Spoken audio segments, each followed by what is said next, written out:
मित्रांनो, महाराष्ट्राचं राजकारण म्हणजे एखाद्या सिनेमासारखं.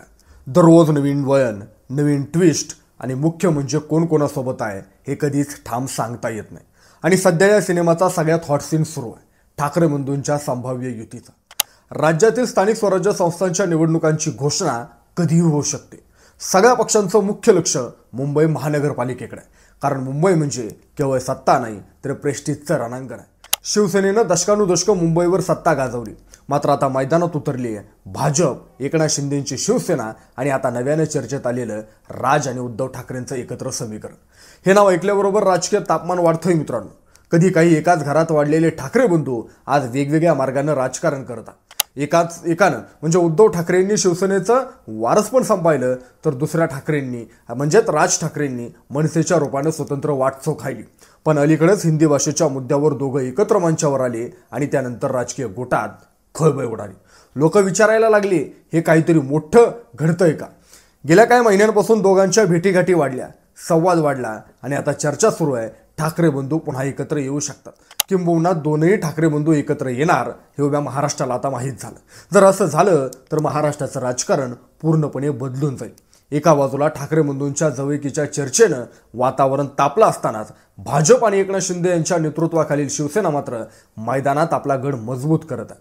भाजपनं ठरवलंय मुंबईत 150 जागांवरती लढणारच. शिंदे गटानं पण आपला प्रभाव वाढवलाय. माजी नगरसेवक, काही जुन्या शिवसैनिकांनी शिंदेंच्या सेनेत प्रवेश केलाय. म्हणजे शिंदे गट आता 70 ते 80 जागांवर आपला दावा ठोकतोय. आणि सर्वात मोठी गोष्ट म्हणजे जर ठाकरे बंधू एकत्र आले तर भाजपला शिंदे यांना जास्त जागा द्यावा लागतील. याचा अर्थ शिंदे गटाचा फायदा निश्चित आहे. पण या चित्रात अजून एक मोठा गुंता आहे मित्रांनो, महाविकास आघाडीचा. कारण उद्धव ठाकरे आजही महाविकास आघाडीचा भाग आहे. म्हणजे शिवसेना उद्धव ठाकरेंचा गट प्लस काँग्रेस प्लस राष्ट्रवादी काँग्रेस शरद पवारांचा गट.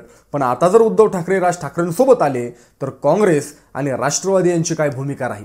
राज ठाकरेंना मुंबईत सोबत घ्यायचं म्हणजे त्यांना जागांचा मोठा वाटा द्यावा लागेल. आणि मुंबईत काँग्रेस आणि राष्ट्रवादीचं अस्तित्व आधीच कमी आहे. म्हणूनच त्यांना वाटतंय की ठाकरे बंधू एकत्र आले तर त्यांचा स्टेक कमी होईल. यामुळे आघाडीतला गुंता अजून वाढला.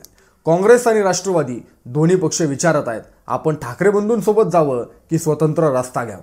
दिल्लीमध्ये भाजपच्या शीर्ष नेतृत्वाने ठरवलंय मुंबई महापालिका निवडणूक शिवसेना शिंदे गट आणि भाजप मिळूनच लढवणार. महायुतीत नव्या जोडीदारांना जागा नाहीत, कारण भाजपलाच 150 जागा हव्यात. म्हणजे शिंदे गटाला काही जागा वाढवून मिळणार आहे, साधारण 5 ते 10. हा थेट राजकीय फायदा ठरणार आहे एकनाथ शिंदेंसाठी. कारण ठाकरे बंधू एकत्र आले की भाजपला वाटपात थोडं मागं हटावं लागेल आणि त्याचा फायदा एकनाथ शिंदेंना निश्चित होईल. मित्रांनो, मुंबई महापालिका ही केवळ प्रशासनाची संस्था नाही, ही शिवसेनेची ओळख आहे, अस्मिता आणि इतिहास आहे. हिंदुहृदय सम्राट बाळासाहेब ठाकरे यांच्या काळापासून मुंबई म्हणजे शिवसेनेचा गड. पण 2022 सत्ता गेल्यानंतर उद्धव ठाकरे हे पुन्हा गड परत मिळवण्यासाठी झगडत आहेत. तर दुसऱ्या बाजूला एकनाथ शिंदे म्हणतात, मी खरी शिवसेना आहे. दोघांचंही नावावरचं युद्ध आता थेट मुंबईच्या रस्त्यांवर उतरलंय. राज ठाकरे नेहमीच मुंबईच्या मराठी माणसांच्या भावनांवर बोलतात. त्यांची भाषणशैली, त्यांचा करिश्मा आणि अलीकडच्या काळात हिंदू विरोधी भूमिकेमुळे त्यांनी परत एकदा आपला बेस तयार केला.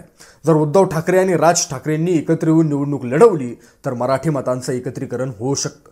आणि हीच गोष्ट भाजप शिंदे आघाडीसाठी मोठं आव्हान ठरणार आहे. पण लक्षात ठेवा, राजकारणात कोण कोणाचं कायमचं मित्र नाही आणि कायमचं शत्रू नाही. म्हणूनच या युतीच्या चर्चेकडं सगळ्यांचं डोळं लागलंय. ठाकरे बंधूंच्या भेटी वाढतायत, शिंदेंच्या सेनेत नवीन चेहरे येत आहेत, भाजपनं आपलं मिशन 150 सुरू केलंय आणि महाविकास आघाडी अजूनही अंतर्गत गोंधळात आहे. या सगळ्या पार्श्वभूमीवर एक गोष्ट निश्चित आहे, मुंबई महापालिका निवडणूक ही केवळ नगरसेवकांची निवडणूक नाही, ही महाराष्ट्राच्या राजकीय भविष्याची दिशा ठरवणारी लढाई आहे. एकनाथ शिंदे, देवेंद्र फडणवीस, उद्धव ठाकरे, राज ठाकरे, शरद पवार आणि काँग्रेस सगळे आपापले प्यादे मांडत आहेत. कोणाचं घोडं कुठं उडी मारेल, कोणाची राणी कुठं मात देईल हे सांगणं अवघड आहे. पण एवढं नक्की, मुंबईची निवडणूक म्हणजे महाराष्ट्राचं राजकीय युद्धभूमी. या युद्धात प्रत्येक ही महत्त्वाची ठरणार आहे.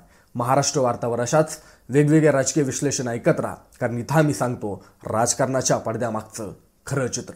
तुम्हाला ही व्हिडिओ आवडली असेल तर महाराष्ट्र वार्ता चॅनलला सबस्क्राईब करा, ही विनंती. धन्यवाद.